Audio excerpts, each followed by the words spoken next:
Something a bit different this time, citizens. I'm talking to a chap from America. This was a guy who reached out to me and said that he was starting his own YouTube channel. So we exchanged a few emails and I began to sense what you might call a kindred spirit, I suppose. And so with the 20th anniversary of the attacks on the World Trade Center and the Pentagon looming, what better time than to chat to someone from the country that was attacked.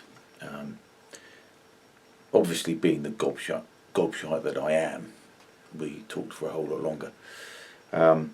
We had a couple of interruptions in honour of Mrs. X, so it's a little disjointed, but I hope you won't mind. Like me, Frank, I think, just felt that he couldn't stay silent any longer. So I would urge you to visit him at his channel, Frankenstein Wrongthinker, and give him a bit of a boost. The link to his channel is in the description, and remember you can view it on Odyssey too, and I think Frank is on there as well. Anyway, I hope you enjoy it. Stay free. You're on. Okay, Frank, how are you then? Doing well, Mr. X. Do you prefer Mr. X or Citizen X? Does it matter? I've kind of gotten in the use of calling you Mr. Oh, right. Well, you know, either will be fine. Yeah. I was just thinking that we're at a momentous anniversary, or we were yesterday, and I was just wondering what your thoughts were on the anniversary. 20 years. Yeah. Well, I mean, where were you? Where were you when it happened? I was near downtown Dallas, Texas. At the time, I was a independent contractor, telephony technician. This shows you how old I am. I would install landlines into people's. Wow. I would get dial tone, over landlines to people's houses and apartments. I'll put a little description for the youngsters what a landline is. Right. Yes. At one time, these used to have cords. So, it was early in the morning. We'd always get a jump on the day. Start the day around 7 or 8, I guess. And but only after working an hour or two, it seems.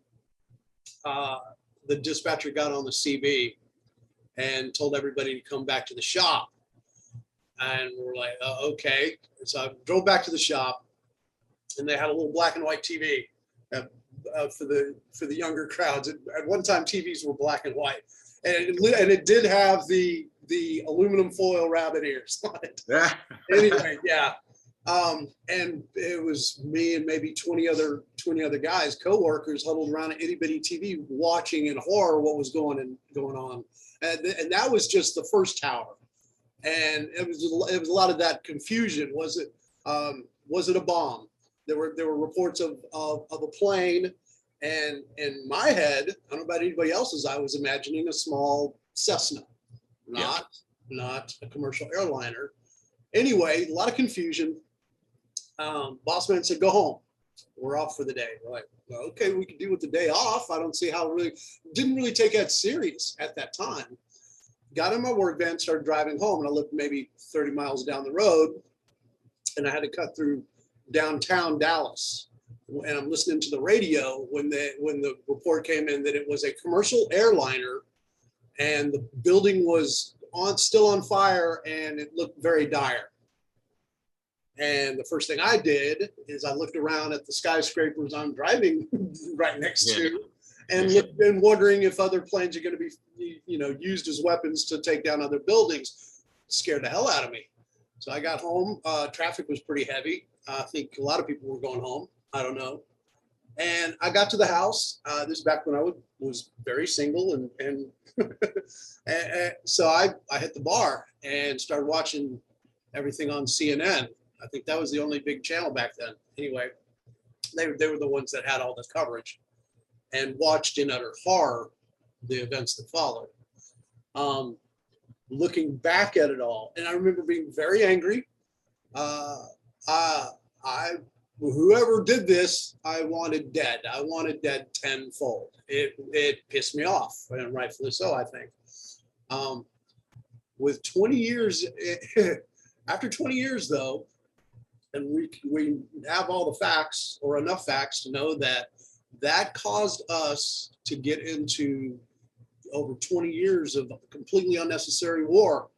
And I weep for the lives lost, the victims, of course, of 9/11, and the brave guys that took the plane down in Pennsylvania. True heroes. 1993, yeah. True heroes. My brother and I, even to this day, on occasion, will say, "Let's roll." And as you know that the story that was trending on Twitter yesterday, actually. Oh, that's awesome. Okay, see, that's I love that. I like that. That's what some of the good things that we should remember. Anyway, but looking back, we find out that there were no weapons of mass destruction. That in all shock and horror, the government lied to us the entire time. Yeah. And I'm not conspiratorial at all. There were some evil, jacked up people that committed heinous crimes against us. I'm not a truther at all. But of course, that opened the door. The government, in fact, I've seen a few reports that said with the Patriot Act and all the governmental overreach that they used 9/11 as an excuse to implement, they already had all that in the works years ago. Yeah.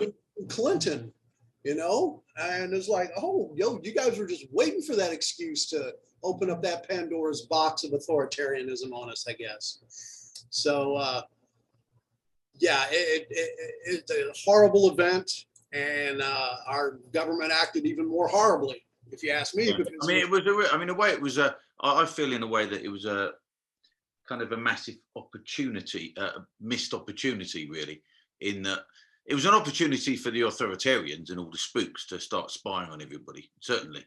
Never let a crisis, never let a crisis go to waste. Yeah, and to introduce, bastions of fascism in every single airport in the world.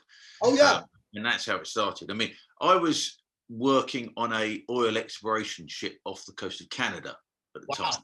Wow. And we had television on, we had satellite television on board. Hey. And I mostly was, obviously we were shocked, and I was working with a lot of Americans, and I just, kind of felt sort of genuine sympathy for America, really. And initially, people don't remember this really, but initially there was a tremendous sort of outpouring of sympathy towards America. Oh, I remember that. No, I remember that. The day, not to cut you short, because I know I'm a talker here, the day after 9/12 was, we were the America I wish we could be every day. Because it didn't matter if you were left, right, straight, gay, whatever. There were no differences. We were Americans, and we after the events of the previous day, we looked at each other in the eyes and went, there but for the grace of God go I. And and I've always lived in the South. I've traveled up to New York. I've been coast to coast as a over the road driver, but I've never really been a fan of New York or the Yankees up north, but my heart bled for them. It was like, oh, I wouldn't wish that on my worst enemy. No, I did not know anybody that were in the buildings, or I wasn't directly involved with any of the victims. But my heart went out to them. We couldn't. I mean, what soulless person wouldn't be sympathetic and of such a horrendous act of violence? Exactly. Yeah. So, anyway, go ahead. Like I said, well, I remember just in official channels. I remember when NATO's sort of response was quite heartwarming to begin with, because it said, and nobody ever expected this to happen to the United States, in that one of the articles of NATO is that an attack on one is an attack on all. Theoretically. And, theoretically, and the implication was that it might happen to Germany, Russia would invade Germany or whatever. And so that would be the excuse for the United States and everyone else to come in. But nobody expected it to happen to the United States. Right. And there was a statement by NATO saying that we consider this to be an attack on all of us because it's an attack on the United States. And there was a real sort of solidarity with the United States, which was quite, you know, heartwarming at the time, you know. Yeah. And, you know,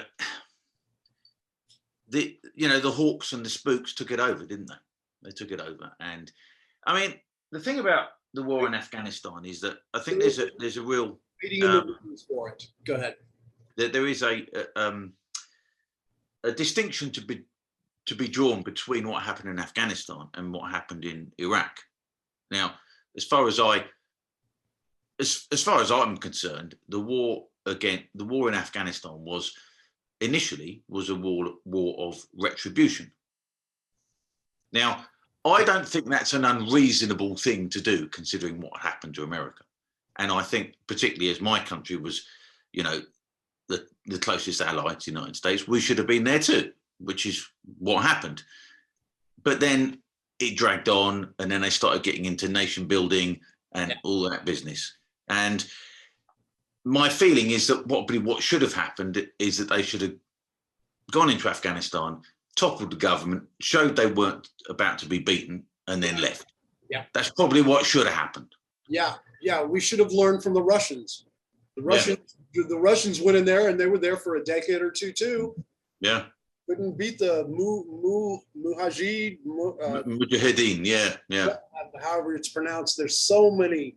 See, to this day, I still get my Al Qaeda's mixed up with my ISIS, mixed up with my. Yeah, me too. Yeah. You know, that's kind of like 1A and 1B and 1C. So, but and I'm no historian, and like I said, I just admitted I get a lot of these facts mixed up because they seem so similar. But if I remember correctly, the United States armed the Mujahideen. Okay, yeah. That faction, we armed them to fight the Russians. Yeah, they ended up becoming not the top. They ended up mutating into the Taliban or Al Qaeda or something. Well, I think yeah, I'm fuzzy on the whole thing as well. You know, okay, good. That makes me feel better. But yeah, so we'd already, you know, butted our nose in their business to begin with, and it's this constant proxy war. You know, okay, well, you were going to arm these guys to fight these bad guys, and it's just a mess. And by now we should have figured out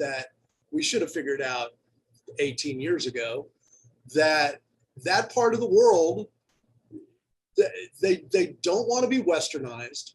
They just leave them be to do whatever they're doing. Now, if they want to mess with us, then yes, we should come down, you know, like a ton of bricks on them. But then leave, like you said, you know. Yeah, it's a mess. In hindsight, isn't it? I suppose, but yeah.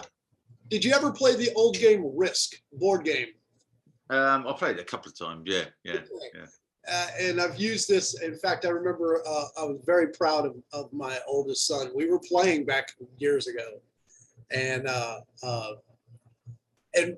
he kept trying to take the continent of Asia, where Middle East was, and I kept taking it, and we just kept swapping it back and forth. And he said, "Dad, Asia's really hard to hold on to." And I went, okay, you learned something there, didn't you, boy? You know, because it's right in the middle of everything. You've got Europe, you've got the Far East, you've got Africa. It's just the spoke in the wheel, and just don't mess with it, you know? I suppose you can't. What's probably clear is that you can't enforce democracy on people. No, we shouldn't be the world's police to begin with. We can be a superpower without having, I believe we still have thousands of troops in Japan. We have thousands of troops in Germany. Why? I'm sorry, bring them all home. You know, we have very big, fast planes to move troops to hotspots if we need to at the drop of a hat. We don't need them to camp out. We don't need them in the Middle East. We don't need them in Israel. We don't need them all over this place. Bring each and every one of our boys home. Now, mind you, this is my evolution over the years I was very hawkish. I was very pro-war back in the day.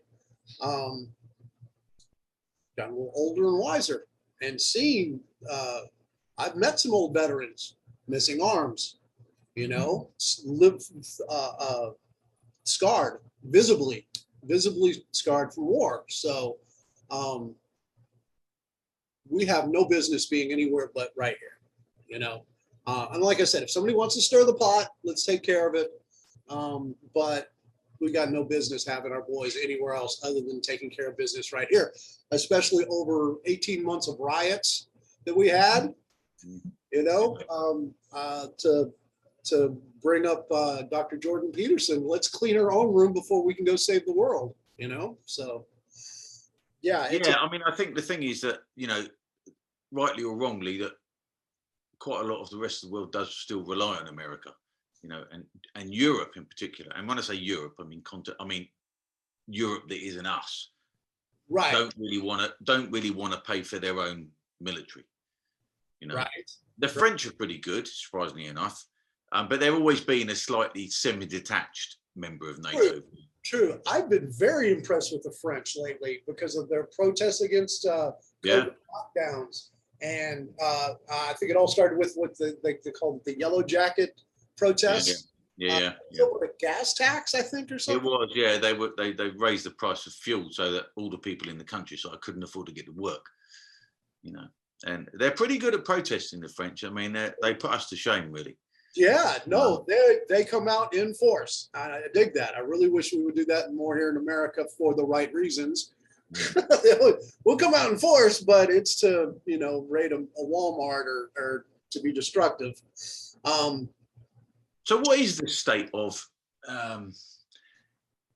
the impression we get over here is that each state is separate, and, Texas and Florida, for instance, have outlawed vaccine passports, and I'm imagining there are some other states like South Dakota, South or North Dakota.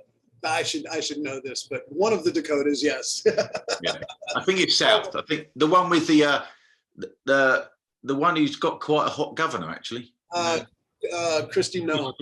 Yeah. With all the oil, that's her huge industry is oil up there. Right. Yeah. No, technically the founding fathers, it's a moot point now because I firmly believe that America is in a post-constitutional era now. We have been. I'm just now starting to admit it to myself, I guess. We have a constitution. We have a Bill of Rights. It's not enforced or adhered to whatsoever. Enough, in my opinion. But yes, originally, all the states were supposed to be their own thing. Mm-hmm. And if you don't like this state, move to another state. If you don't like their politics or their culture, you have a choice. You can vote with your feet or whatever, vote by moving. And the federal government's been whittling away at states' rights ever since Woodrow Wilson, about the last 80 or 100 years. So, yes, technically, states' rights are supposed to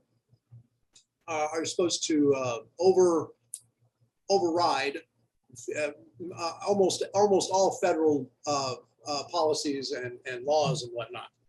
That's not enforced, though. Yeah.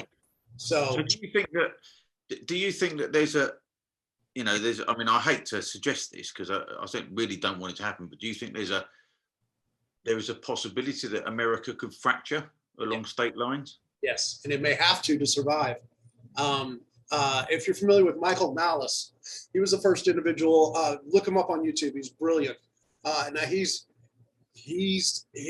a self-admitted anarchist, but it's not anarchy in the sense that I grew up as, listening to a lot of hardcore punk, and he wants the system to he wants to reset the system, but not violently. Anyway, he mentioned a national divorce. And it may have to come to that. I've reached the point to where I've still got a couple very hard left friends on Facebook and some other social medias, other platforms that I've tried talking to. In good faith, I've tried talking to and raise a few salient points, and it was cordial enough. But the last 6 months, it's been deteriorating to the point to where I'm just talking to a brick wall. But you sense it, don't you? You sense that there's an area of conversation you can't go to. Right. No. It boils down to ad hominem attacks after I bring up some data points about COVID or immigration or something like that. Now, in full disclosure, my affiliation, I went for pretty hard right back in the day. And then the Tea Party movement came around, and I swung over more towards the libertarians. Unfortunately, the libertarians back in the 90s were so disjointed and dysfunctional that I knew that was not a viable political option for me, or for anybody really. But because they are their own party, aren't they? They are actually they are their own party, and remind me, we'll talk about them in a little bit because they're starting to get their act together. I think I've mentioned the third leg of the stool of politics. That's what we need. There's a particular caucus, the Mises caucus, that is truly liberty-minded, meaning I'll leave you alone, you leave me alone. We have some business to take care of, but they don't want government in our business, and they're sincere about it. But the LP has been a gaggle of. It's been a huge tent with incredibly radical people on the left and incredibly. They've got some weird groups in that party right now. Anyway. But like I said, I've slowly moved from pretty far right to more of a conservative libertarian, small L for now. I'm not actually officially joined the Libertarian Party yet, but I may need to if they keep going down the road they're going down. I'll become a libertarian. I've never registered for the Republicans or the Democrats. I've never voted Democrats. I've typically voted Republicans over the years. So that's just where I'm coming from. Well, what's your state? Is it a red state? Or? Yes, South Carolina. Okay. South Carolina, the deep south. Slightly confusingly, in UK, the colours are reversed. I know. The Conservatives are blue and the Socialists are red. Which. Yeah. Well, I'm hoping to get some gold in there. That's the color of the Libertarian Party. So. But yeah, it's red and blue over here. So we're a pretty conservative state. The libertarian in me here is really hoping that they just some local politics here. South Carolina may be the last state in the union to have medical marijuana legal, which is ridiculous.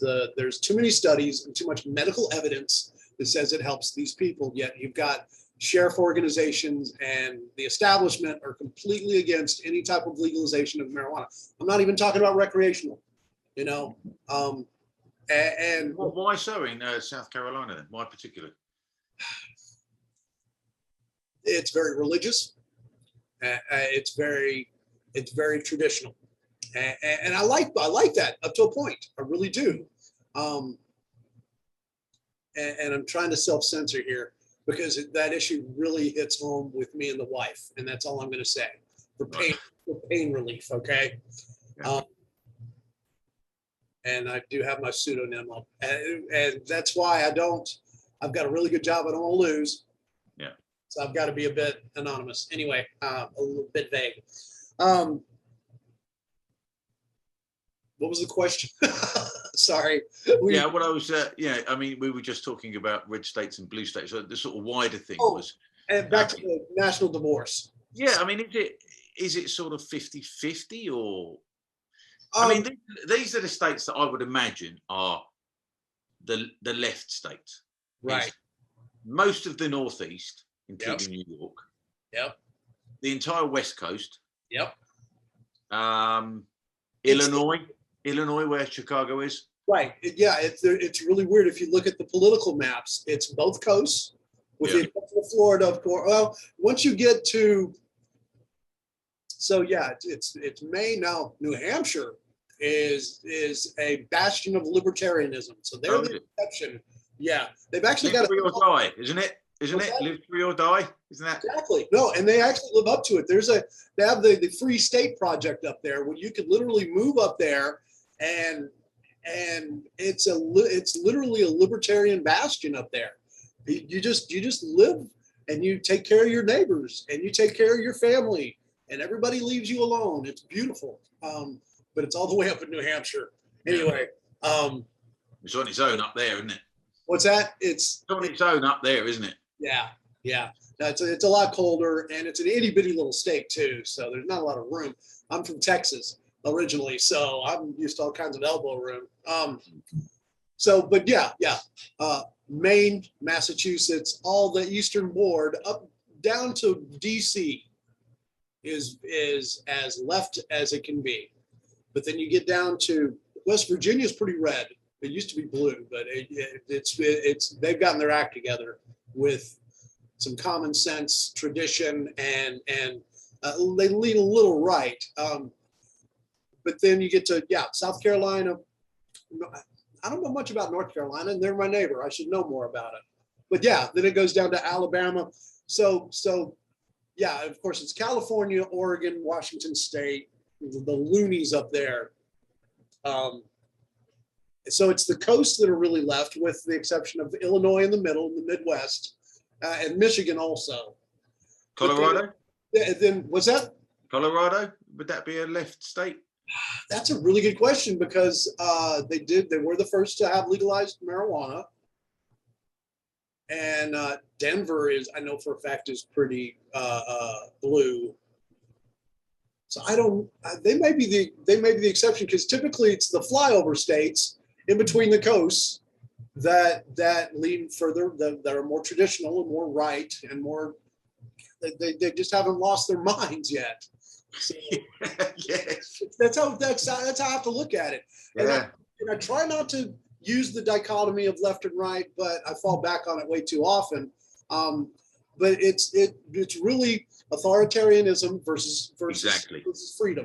It's tyranny versus individual. It's collectivism versus individualism. Texas, Oklahoma, Arkansas. I know for a fact Louisiana's gone a little off the deep end. But then you get to Mississippi, Alabama, Florida. They'll leave you alone there. I think that is the new dividing line. I think is authoritarianism versus libertarianism or individuality. Right. I think that is the dividing line now. And how do you see that playing out with Biden's kind of implying he's going to start overriding state laws, and he's telling Governor DeSantis to get out of the way?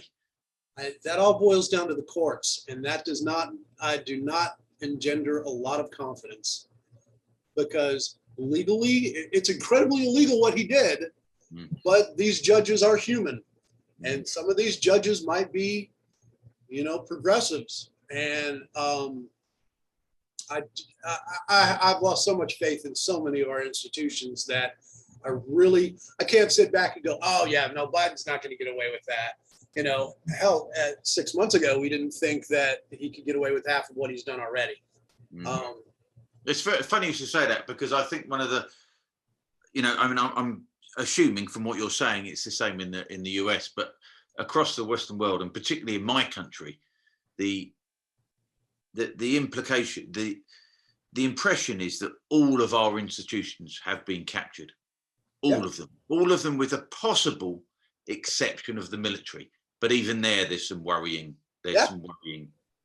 Moves. Have you seen the clips of our General Milley, who's he's the I forget his title, the chief of staff of the military part of Biden's cabinet, was talking about white rage and intersectionality, and he's going woke, and which blows me away. My uncle was in the Navy. I've got old friends that have served. And I really thought that would be they could make a stand in the military to hold off this whole, because up to now, our military, American military, all branches have never been political.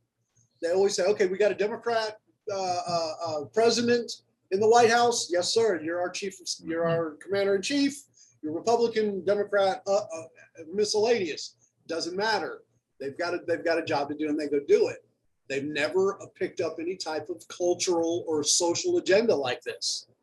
One thing I did read actually 2 or 3 years ago now, it was a report before this COVID bollocks that's happened, right, about the American military. It was congratulated as being the one institution in the United States which was totally devoid of racism. Like they had loads and loads of black do you get 5-star generals, 4-star generals? It's 5-star during wartime, 4-star. Oh, okay. Yeah. But everybody was promoted on merit, and that was it, and it didn't seem like there was any other. It was congratulated as being, nobody sees color there.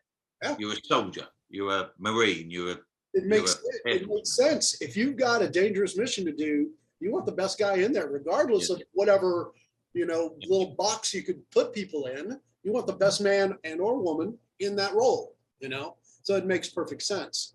And you hit upon also meritocracy. Meritocracy's been attacked, and it boggles the mind how quickly all these institutions have been captured.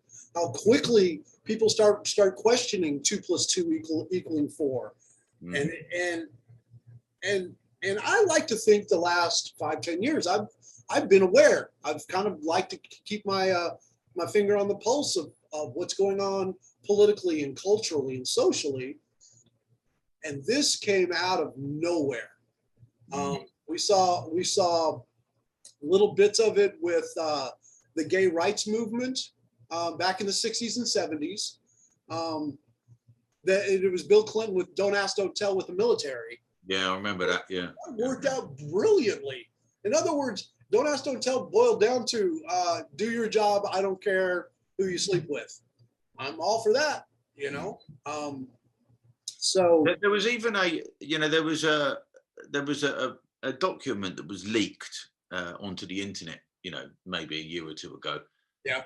And it was a thing that it was a way for soldiers or other people in the military to keep an eye on other people who might be considered suspect.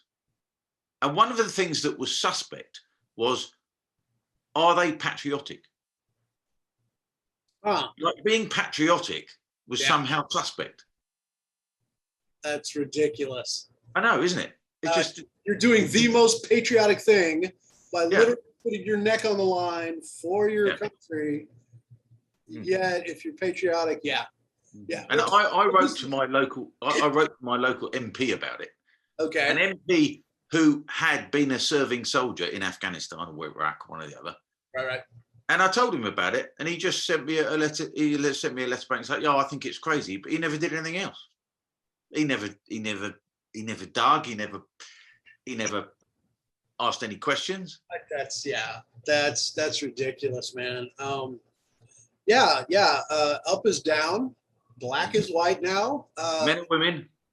I believe it's a clown world is what they call it now, because it's just one piece of insanity after the other.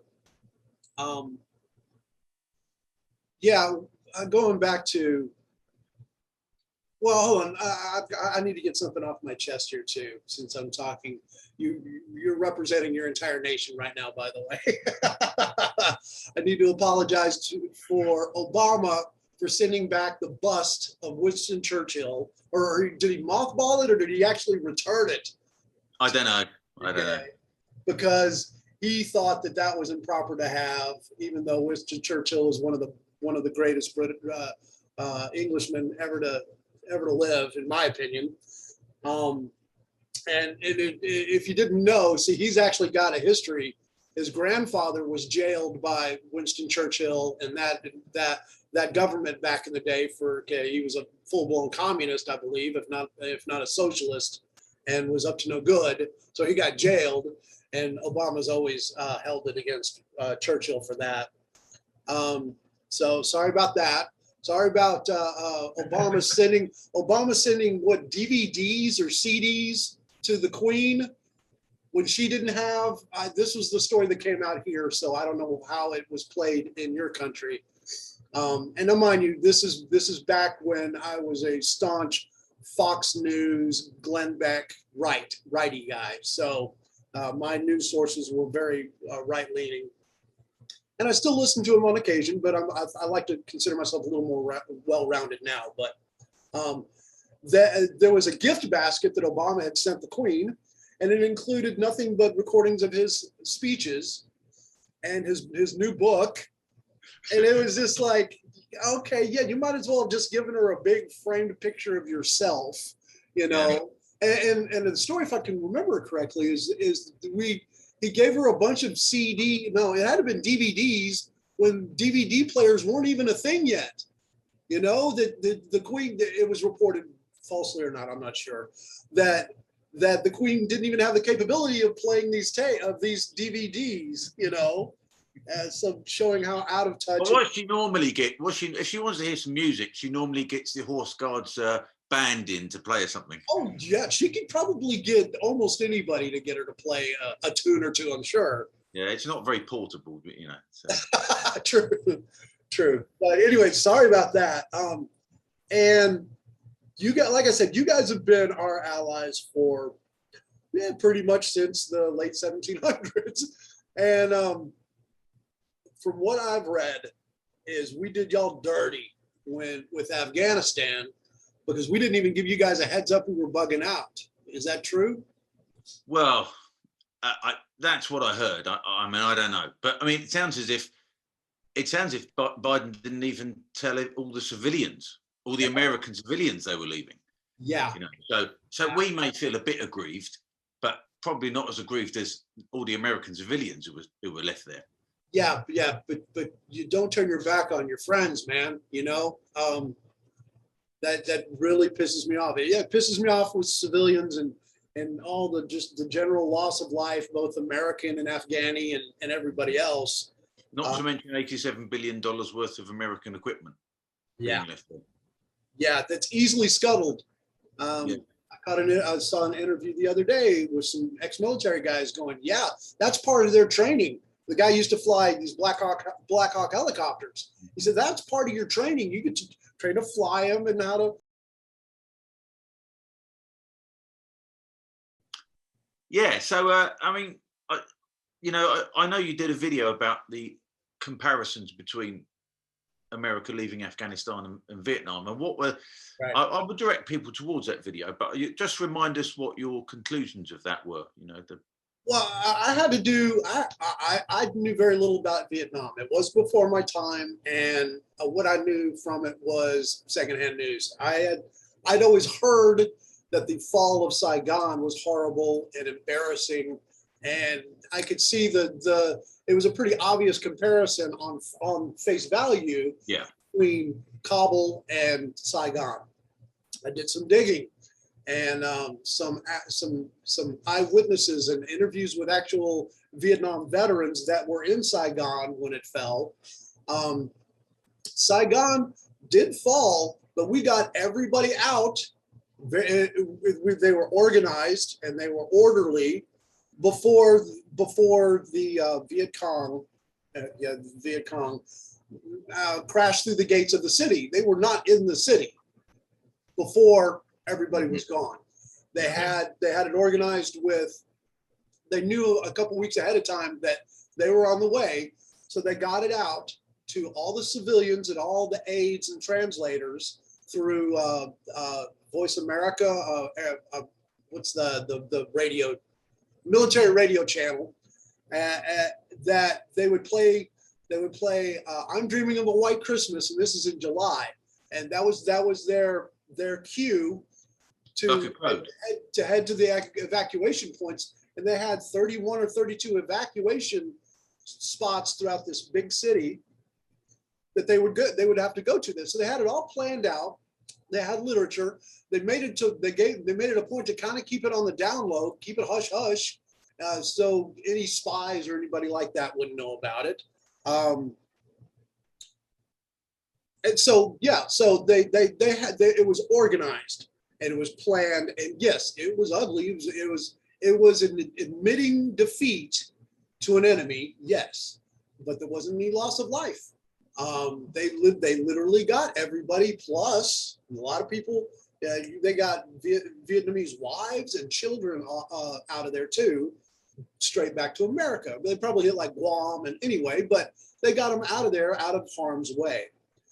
And that, and to compare Kabul and Saigon, does the fall of Saigon complete disservice, because Kabul was anything but organized, anything but orderly, no planning whatsoever. And I can't help but think, and I don't want to go off the deep end, I don't want to go all Alex Jones on you, but I can't help but think that it was on purpose. Why wouldn't you scuttle the $88 billion worth of military equipment? Yeah. Why wouldn't you? They snuck out of the military, the Bagram Air Force Base that had, I think, 3 airstrips. They snuck out of there and retreated back to Kabul, which had 1 airstrip, right? And they left in the middle of the night. They shut off the electricity, and they didn't tell anybody, including the Brits that were there, including the locals that they were supposed to be helping along and training the Afghani fighters, the Afghanistan army, the official Afghanistan government army. They've been training them, but they snuck out in the middle of the night to go to Kabul. And, and we did leave guys behind. It was a cluster.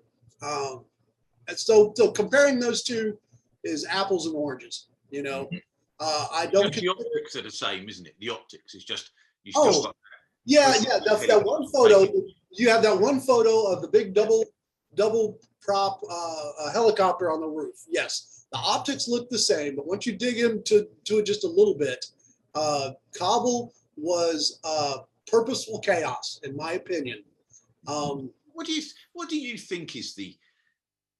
I mean, I can't fathom a reason as to why they did it the way they did it. So what's your take on it?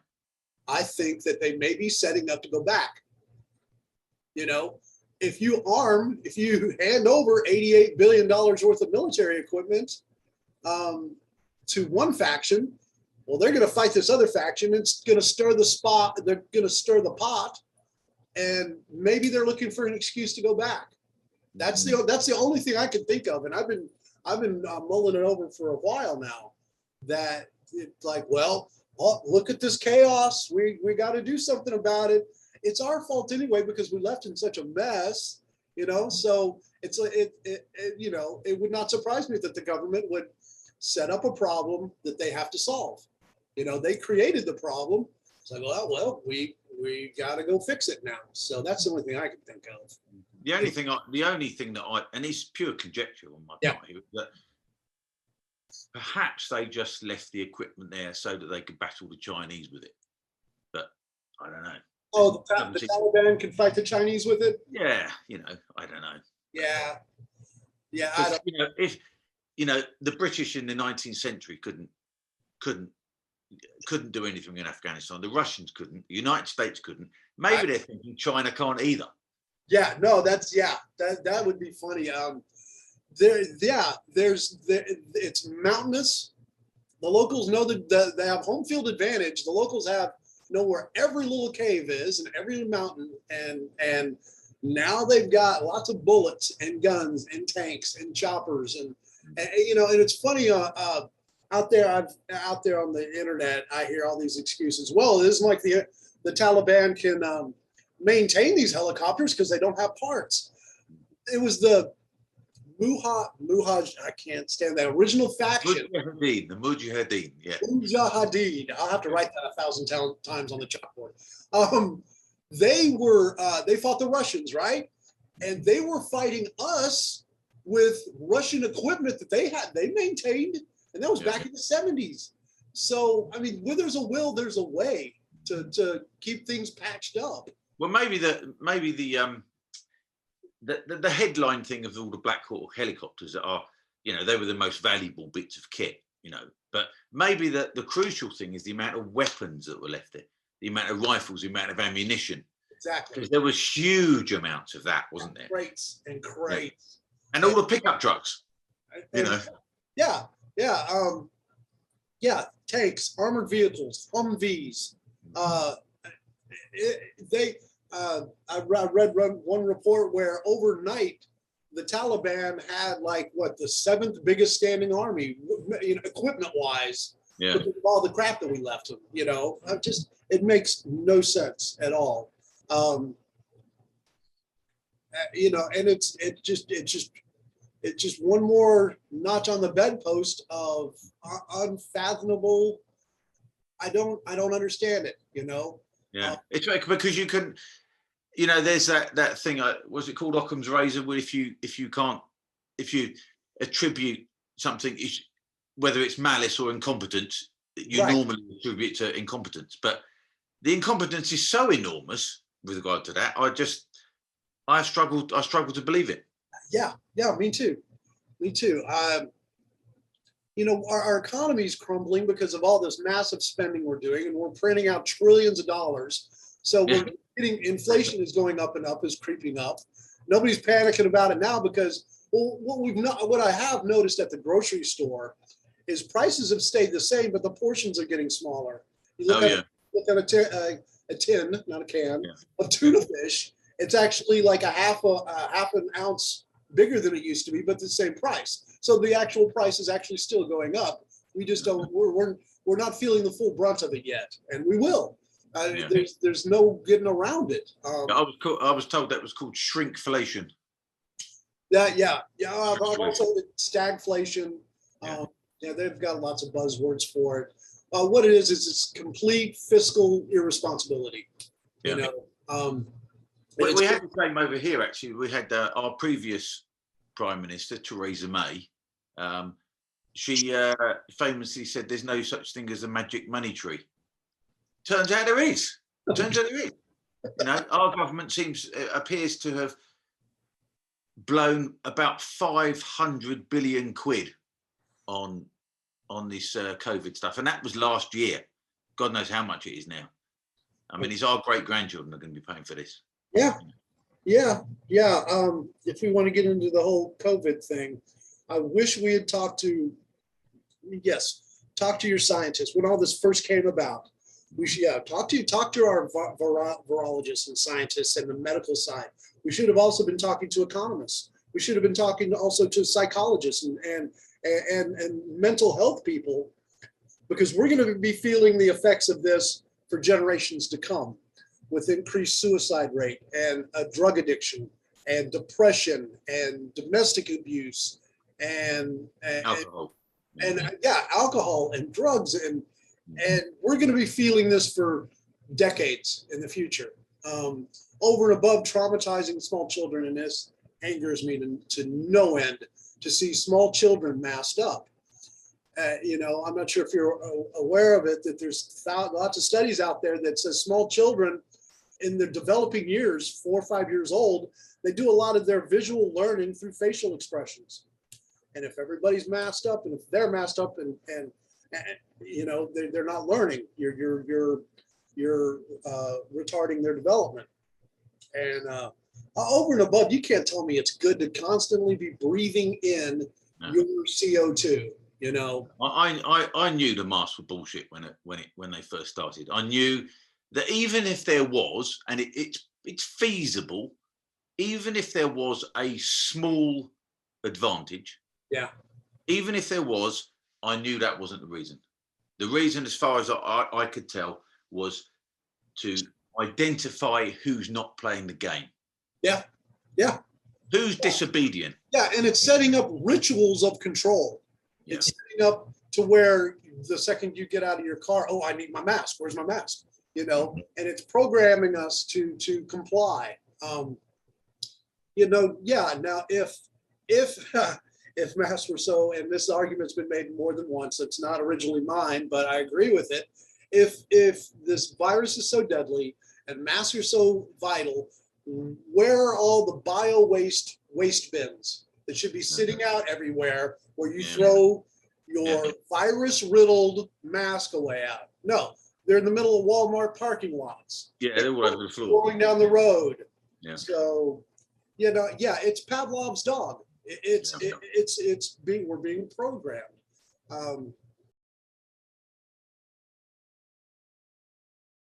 Yes, there's just a couple of things I kind of wanted to sort of get your take on, really, because being in the States and what we were talking about the individual states' rights, and I know particularly if you were in Texas or Florida, you would.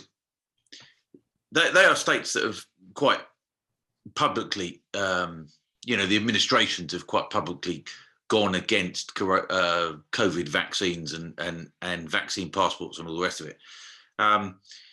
And you see, we don't have a state system here. You know, it's all one country, even though we fight amongst ourselves, obviously, you know, with the Scots and the Welsh and the Northern Irish. All families do.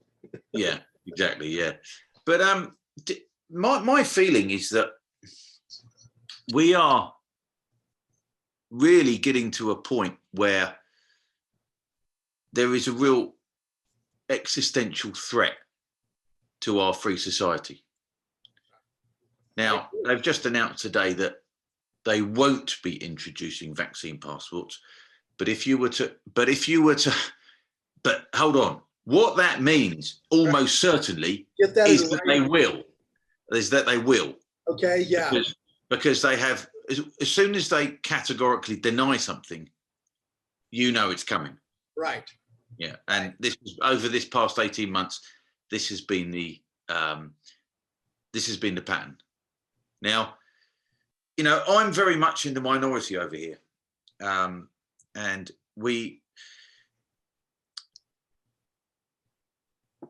how can I put this?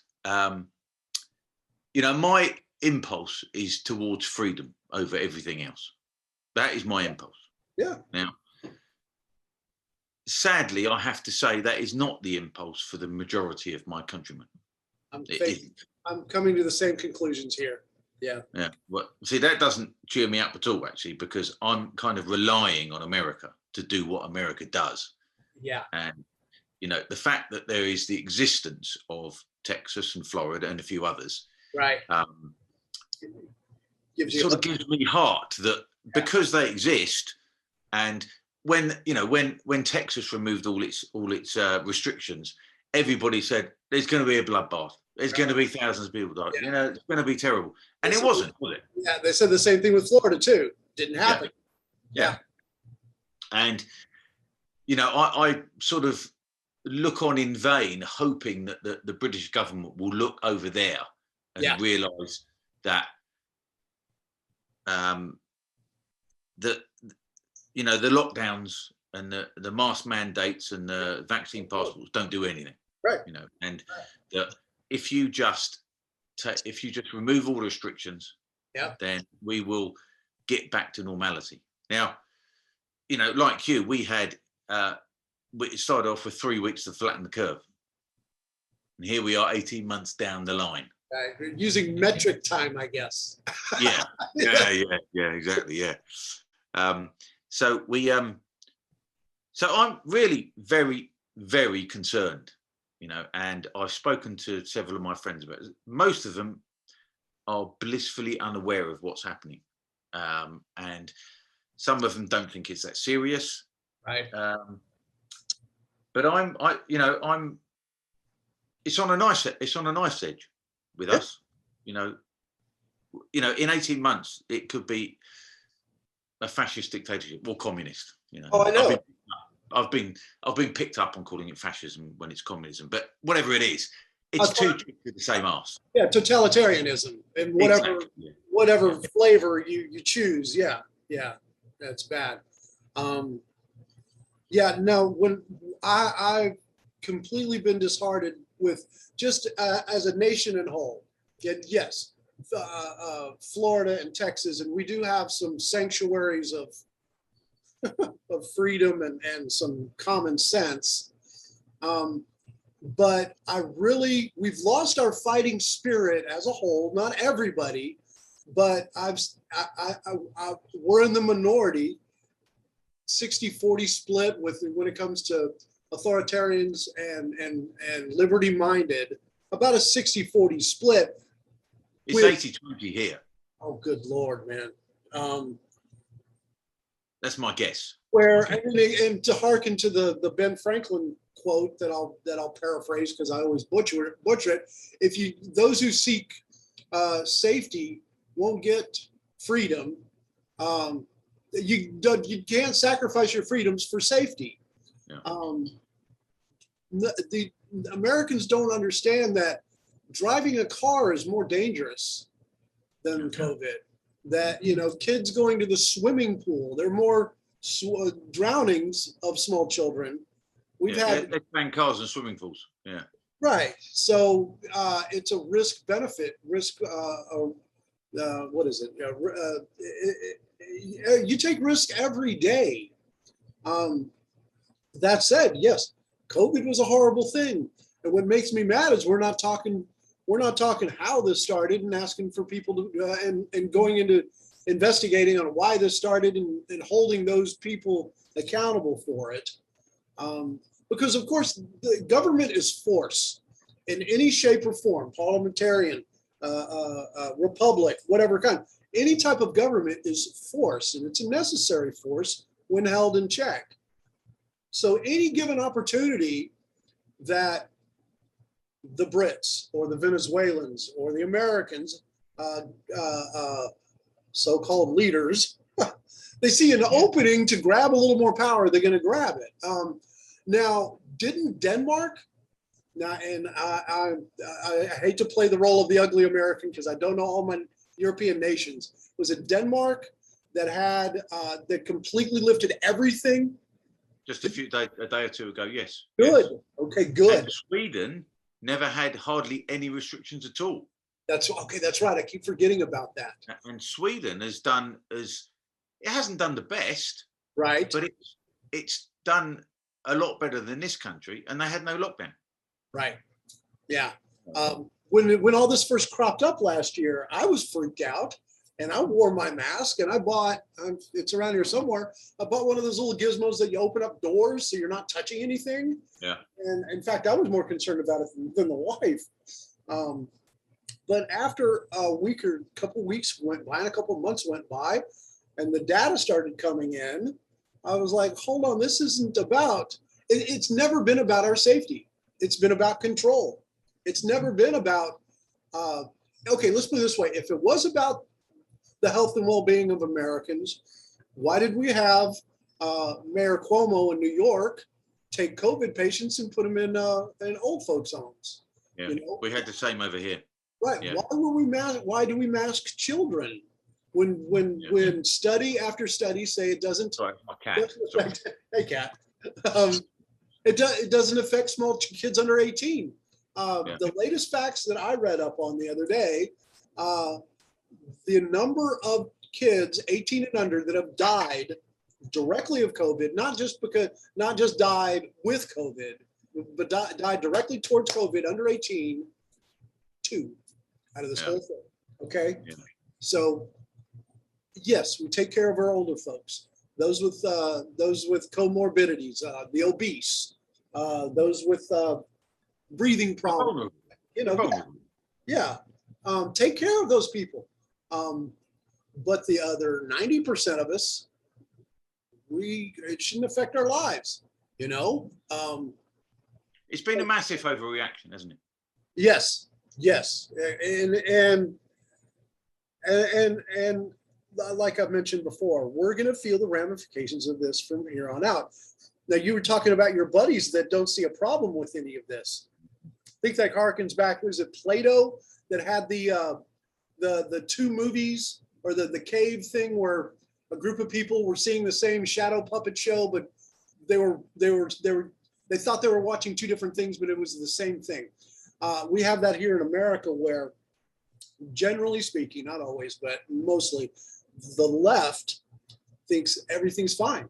Oh, no, the economy's good, and there's no border crisis at all, and I mean, everything that should be painfully obvious to everybody, they're on the complete 180 of it, and boggles my mind. Now, mind you, I dig around and I pay attention to a lot of alternative media, and I do listen to Fox and CNN and the big ones just to see what the establishment's doing. So I know I'm a little more plugged in than most people. But it should be obvious to the normies out there by now, that it's not about our health being the elite. They don't care about us. And that's the sports. You've got LeBron James and sports figures, actors, pundits, the elite in the ivory tower. They don't care about us because they're going out to dinner and having weddings and celebrations, maskless, no COVID restrictions whatsoever, while creating policy and screaming about policy for us serfs. And it enrages me, but everybody is just kind of going along to get along. Not everybody, too many people. It's a problem. It is a problem because, I'm,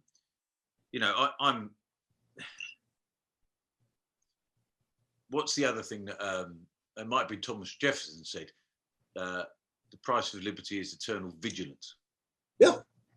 Yeah. Now we haven't been doing that, and people are, every little concession that we make towards the government, wear a mask, social distance, and the compliance doesn't mean we get back what we wanted, what we had. The compliance was the opposite. Exactly. It just encourages them. It encourages them to take that next step further. Just like government programs, there's no such thing as a temporary government program. Exactly. Yeah. I wonder, because we're out of Afghanistan now, and because of the Afghanistan war and terrorism, we instituted the TSA, where we have all the really strict security at our airports. That means we should get rid of them now because we no longer are dealing with terrorists. We should dissolve the TSA, right? Oh, no. It's kind of like the Department of Education. The Department of Education was created years and years ago to improve our grades as a nation. No, they flatlined, if not gone down a little more, but we're spending even more money. So we should get rid of that. And, at one time, the Department of Energy was created so we could get energy independence. And for a short time, we were, not anymore. We should have gotten rid of the Department of Energy. We could get rid of half of these bureaucrats and cut half the tape and be so much better off. Yeah, I used to. One of the big, there's several gulfs between sort of European and I include us as European in this, and American thought is, the big divide, which is the gun issue. Should we have guns or not? That's the big one. Right. Now, and I'm ashamed to say that in the past I have thought that American gun laws were faintly ridiculous. I don't think that anymore. Right. And I definitely don't think that anymore. But the other, oh right, okay. Never too far from it. Not that I live in a bad neighborhood, but if it's put away and I have to go dig it up, it might be too late by then. So yeah. And the other thing is this idea of big government. Now, after the Second World War, we had very big government, and we had very big government because it was needed. We had shit healthcare, and only the rich had decent healthcare, and so they instituted the National Health Service, and it's been a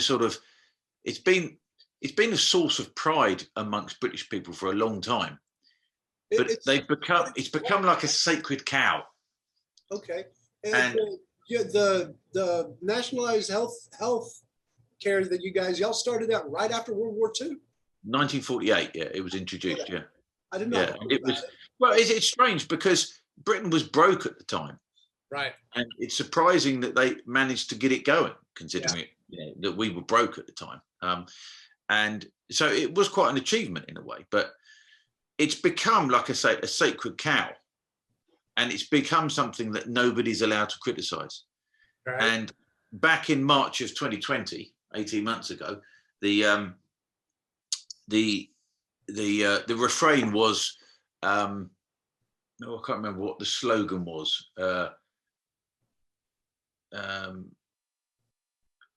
one of it was protect the NHS, the National Health Service, protect the NHS and save lives. Okay. And the NHS seems to have become our jailer because of this now. Damn. Everyone's supposed to make these sacrifices, and we're supposed to protect the NHS. But in fact, the NHS is supposed to protect us. You know, we've been paying tax. The NHS swallows about £1 billion about every 4 days. Every 4 days? Yeah, about every 4 days. Yeah, and it's still never enough. Oh, Still yeah. never. Yeah. And they always say, oh, it's underfunded. It's underfunded. And no matter how much money we pile into it, and this is the other thing, is that last year, during that summer period, you know, after the initial first wave, you might have thought, considering 3 weeks to flatten the curve, you might have thought that they might have geared up for the winter surge. You might have thought they would have done that. Yeah. Come November, and it all went up again, and all the deaths and everything went up. Yeah. And you just have to ask, well, what were they doing? Right. You know, what were they doing? You know, and we actually had these things called Nightingale hospitals, and they built these hospitals sort of in weeks. You know, the big exhibition halls and stuff, and converted them to hospitals. Right. And there was about 8 or 9 across the country. It was great big things. Yeah. But waiting for all these casualties, they never used them. Yeah, just waves of patients that were supposed to show up. Yeah. They never used them, and then they quietly closed them all down. Same here. Same here. We know there was a handful of hospitals that got pretty full in, you know, your New Yorks and your Los Angeleses and your bigger metropolitan areas.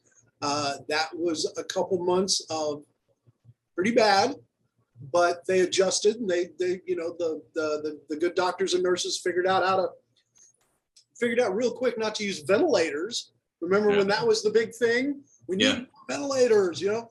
Oh no, the ventilators are actually killing them. Let's not use those. Yeah.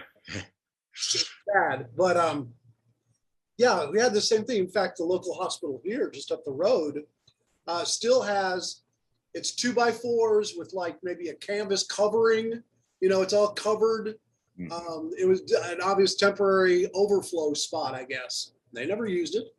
Now, I guess it's good to have if they've done it, but yes, take all those down. Are the Nightingale hospitals still up and running? No, closed them all. They closed them all. Oh, okay. Quietly closed them all. Yeah. You know. Never mind. Yeah. No. So, I mean, I don't know. So what are we going to do? What are we going to do about this? Because definitely over here, we're losing the battle. I think there are more people waking up. I think there are. Okay. But it's hard to say. In your own echo chamber, it's hard to tell. Right. You know, the other day, I was delivering leaflets to people warning about the dangers of the vaccine on children. You know, because children are not at risk from COVID. No. And yet they're determined. They seem absolutely determined to vax every single person in the country. Initially, it was just the vulnerable. It was 15 million people over 70. Right. And then it was the over 50s. And they would say, oh, no, we won't go more than that. And then it was, and now they're talking about 12 to 15-year-olds. Now, it does seem to me as if they are absolutely determined to jab everybody. That's the same here. Go ahead. I'll tell you about it. And I'm just sort of thinking that, you know, recently there was an independent body called the JCVI came out and recommended against. I've just been delivered a cup of tea by Mrs. X. Yeah. Yes. But they recommended that the cost benefit wasn't worth it. You know, we don't want to be jabbing 12 to 15-year-olds. Right. And that was their considered opinion. And this now the government is just going to overrule it. Okay, and this is the mRNA, the experimental vaccine with the spike protein and all that, right? Well, I guess, yeah. I mean, there's the 4 vaccines, isn't there? There's the Pfizer one. Right. We've got the AstraZeneca one, and then there's a Moderna and a Johnson & Johnson one, isn't there? Okay, right, right. Because see, these aren't actual vaccines, because a vaccine will build up your own immunity so you don't get it and you don't transmit it. People are still getting COVID and they're still transmitting it. Now, mind you, it's mitigating the symptoms very well. It could mean it could be the difference between life and death, and I get it. And if you want to get the jab, get the jab. But yeah, with children that already have very strong immunity systems to begin with, they're very resilient. With an experimental drug like that, I guess nobody's heard of the Nuremberg Code at all. Well, this is it. Yeah, you raised a very good point. You know, I mean, I've been talking to people about this till I'm blue in the face, and they just seem to sort of ignore it, as if there was no reason ever to question to write it down. You know, it was the end of the Second World War. They all got together and thought, let's make sure this never happens again. So we write down a set of principles. Yeah. And people always think, well, principles are very well, but this is an emergency. It isn't an emergency. It's a dusty old document. Don't worry about that. You know, we'll put it in the bin with the Constitution and the Magna Carta. You know, no, that's ridiculous. They are hell bent on getting everybody jabbed here too, regardless of medical condition too. State of New York does not include any type of medical exemption for the vaccine. Oh, really? There are people with MS, with asthma, with all kinds of serious preconditions that their own doctors are saying, no, don't get this vaccine. You never know what it might be bad for you. But the state of New York knows better than we do, because you know the good governor and mayor there know your health better than your own doctor, apparently.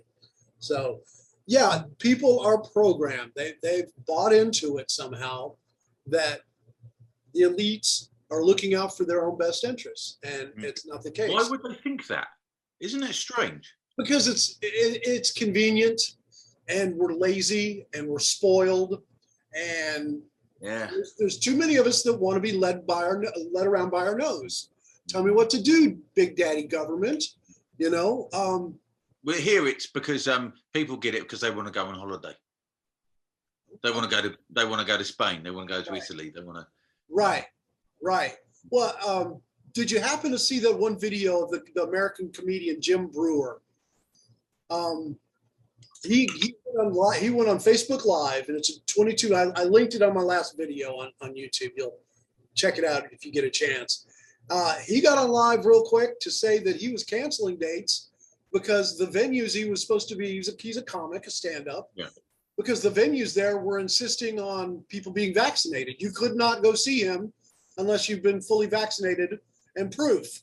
Well, and he stood up against that, did he? Where are your papers? Right. Yeah. I'm canceling that. I'm not. And he called it segregation, which is a cool angle. That's an angle I've not heard of, but I think that's brilliant.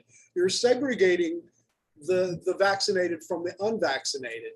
Yeah, it brings out echoes of Jim Crow and stuff, doesn't it? Oh, exactly. Which might be a touchstone for some of these people on the left and the right that might make them think twice about it now. If you call it segregation.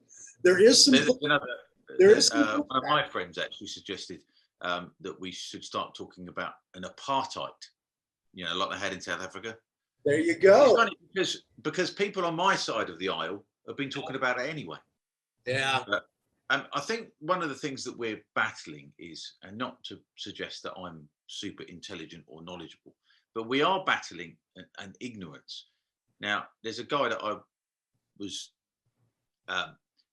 one of my best friends. He's a very intelligent guy, and he knows about the philosophy. He knows about the tension between liberty and security, and John Stuart Mill and the founding fathers. He's aware of all this.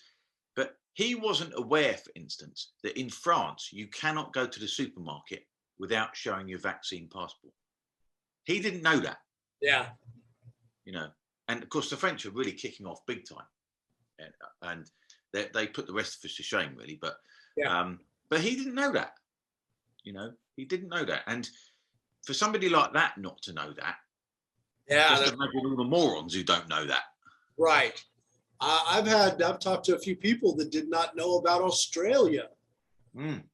And I really hope Australia is not the shades of things to come. Yeah. With the, Well, I hope Australia, fights back. Actually, I mean, I think they are, but God, there's been a total media blackout.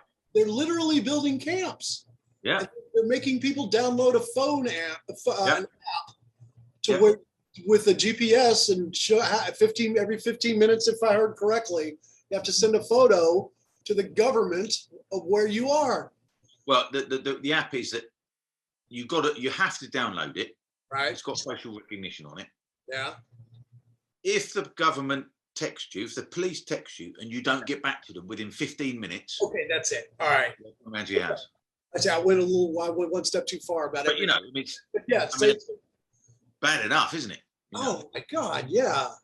I mean, Australia is one of the freest countries in the world, one of the most robust democracies in the world, and they're doing that there. Well, it goes back to 1996, right? They had that horrible shooting, and then they gave up their guns. Yeah.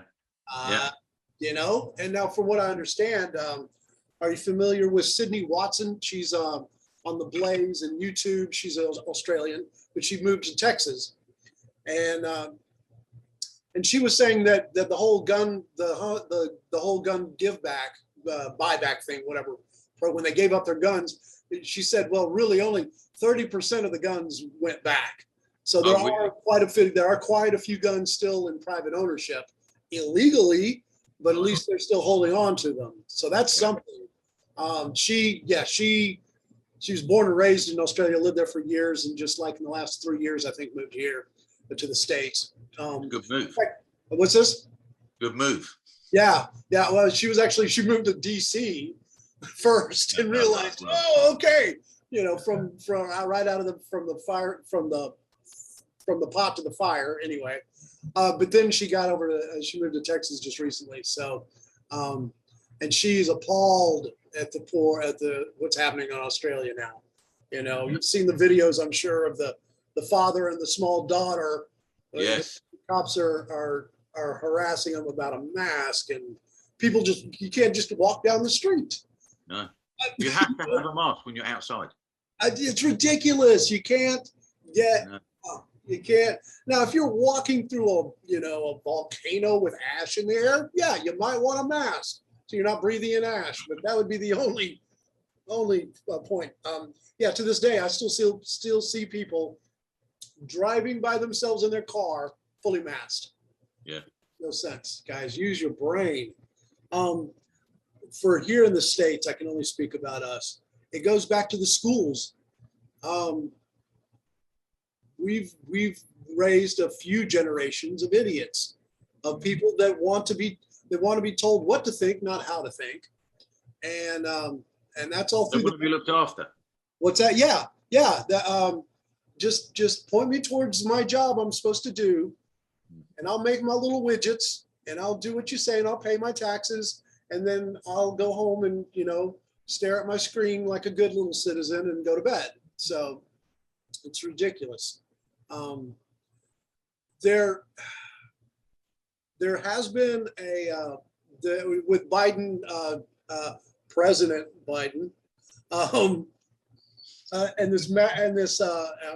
if we're going to publish this, I'll leave it at that.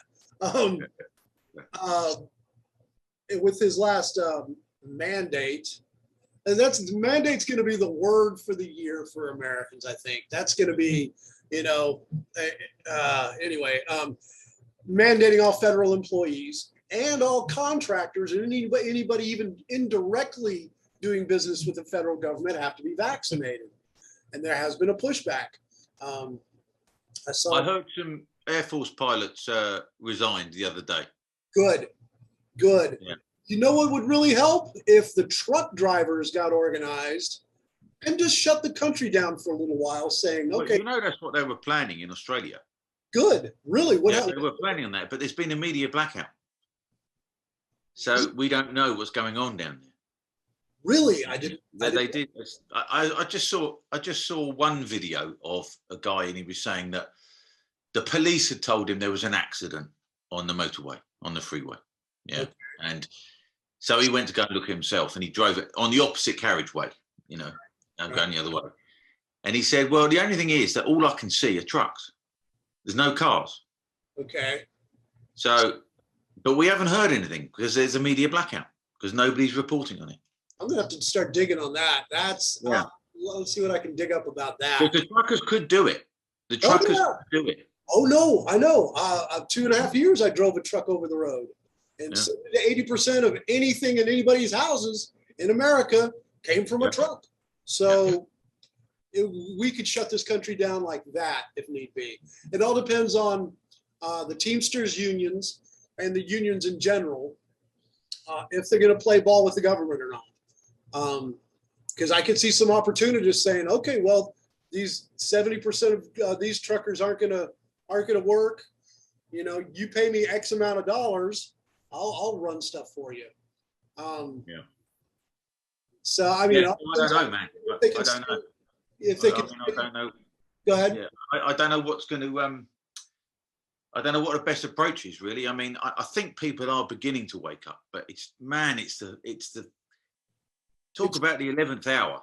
One thing after another. It's one thing after another. I'm the same way. I get this little glimmer of hope where I can't even think of a specific, but okay, we got school boards that are pushing back against critical race theory and critical race applied principles and things like that. That gave me a little bit of hope. And then Biden comes up with a mandate for 80 million, 100 million people. Our patience is wearing thin, didn't he say? What's that? Didn't he say our patience is wearing thin? Yeah, I don't care about your patience, man. And you heard him threaten the American people with F-16s and nuclear warheads, right? No, I didn't hear that. No. Yeah, it was there. It was more like a rally. It was in public. He was talking publicly, and I think maybe somebody had talked about or brought up the January 6th riot at the Capitol, and he said something to the effect of, "Listen, just try to take over the federal government because we have F-16s and warheads."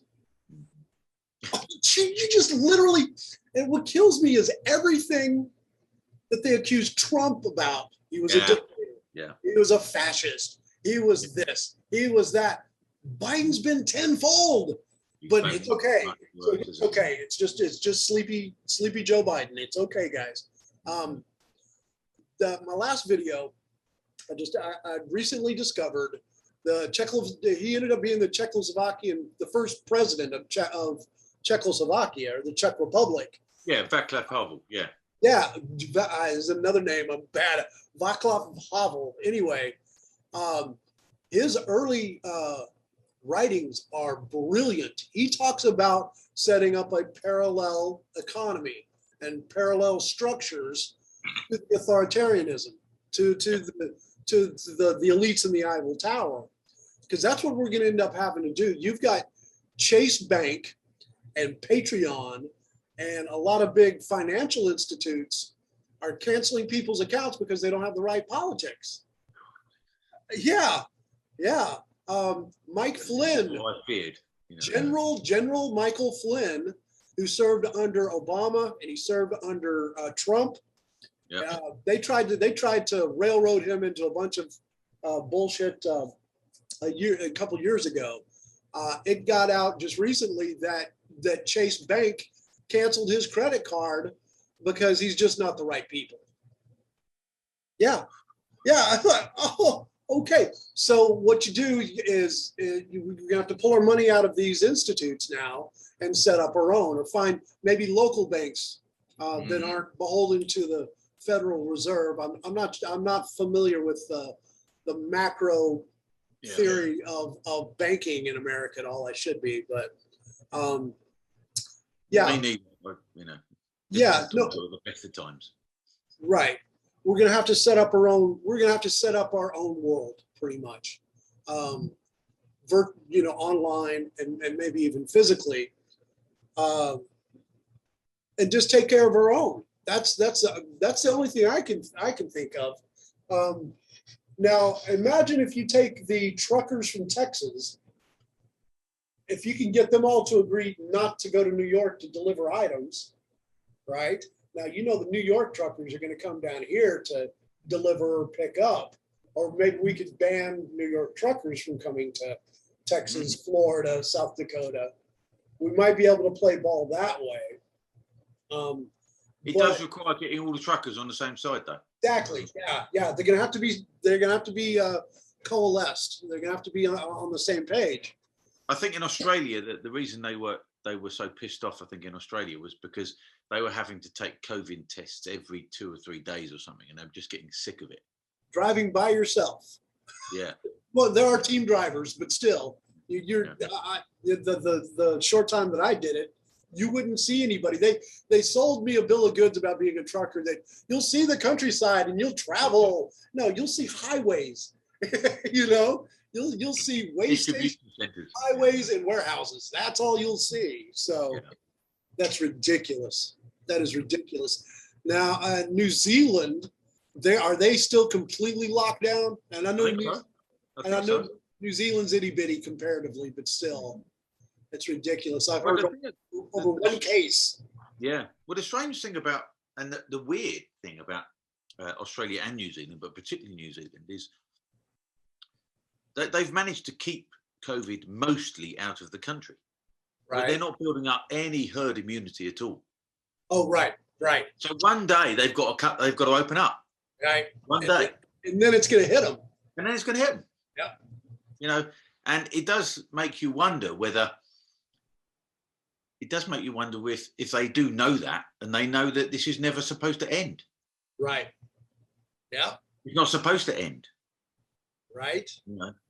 And this is where I start getting quite scared, because I think, well, they're never going to release their grip. This is it. This is how it's going to be. And then you're going to have vaccine passports, and it's going to be digital currency. And like General Flynn, they'll just they'll just decide, well, you know, you want to go and fill up your car with gas. Oh, but you only filled up last week. Oh, you can't have any more fuel. Right. So your card will not work. Right. You know, you're going to have, you know, oh, you've already had 2 pizzas this week. Yeah. You can't have another one. You've got to have some vegetables, you know. And God help if you want to buy alcohol or cigarettes or firearms. Right. Yeah. I mean, it's, you know, I'm not saying that this is what is happening, but certainly if that does happen, we really will be in shit. Yeah. I worry most about the internet, because if they take down the internet, I was thinking about that the other day. Yeah. We're screwed.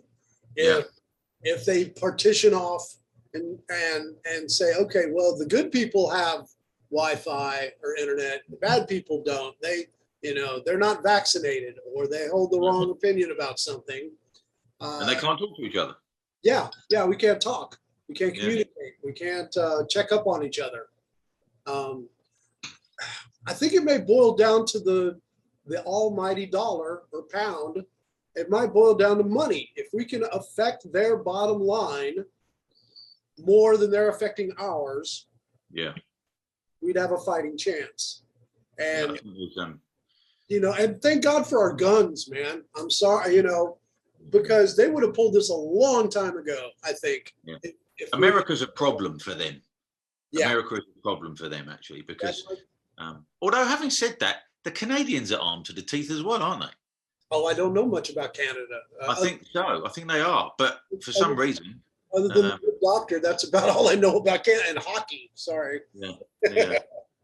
But North America, should we say, is a problem because you've got an armed population. Yeah. And we're not armed. The Australians and New Zealanders, and that because Australia, what happened a couple of years ago, they gave up all their guns. Yeah. And it does seem as well as if, notwithstanding the example of France, it does seem to be the Anglophone countries which they seem to be targeting. Yeah.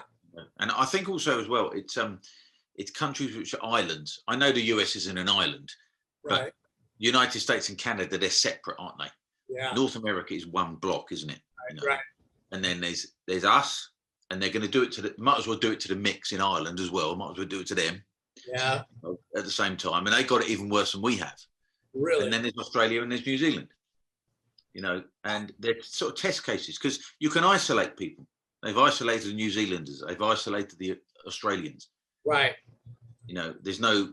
It's not like in Europe. There's drift across borders and stuff like that. Right.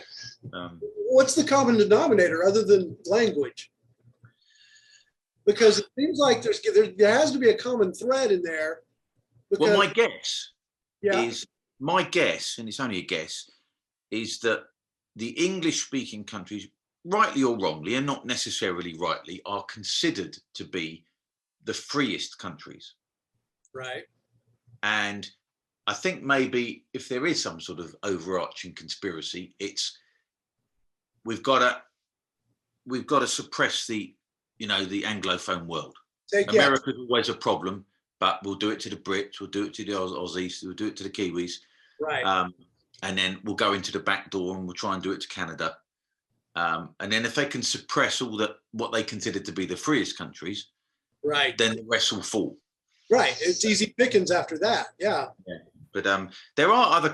Switzerland is a very free country, probably even more so than the US. Actually, surprisingly enough, they've got quite a constitution, and they're all armed to the teeth in Switzerland as well. Good. Because once they finish their national service, they take their weapons home. I've heard about that. Yeah. Yeah. So, but Do they still have their nuclear landmines? I'd always heard that I don't know.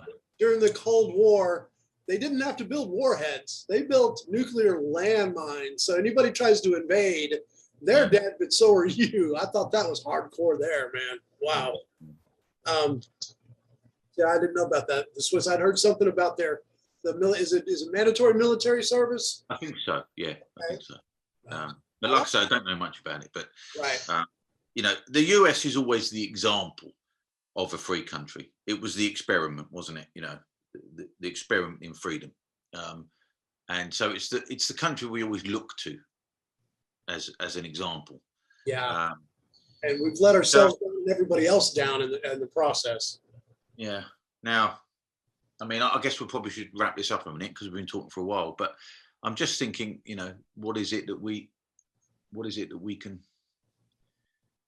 what we can do, and I'm interested to sort of keep hearing from you because Definitely. because we'll I wouldn't mind if this become a thing, maybe a monthly thing or something like that, so we can continue this. Like I said,